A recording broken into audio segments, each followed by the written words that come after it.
มาติดตามข่าวจากศูนย์ประชาสัมพันธ์สำนักงานพัฒนาภาค 5 หน่วยบัญชาการทหารพัฒนาครับเมื่อวันที่ 8 มิถุนายน 2569 กองบัญชาการกองทัพไทยโดยหน่วยพัฒนาการเคลื่อนที่ 54 สำนักงานพัฒนาภาค 5 หน่วยบัญชาการทหารพัฒนา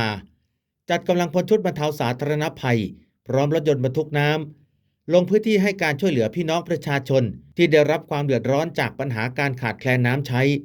โดยดำเนินการสนับสนุนน้ำเพื่อการอุปโภค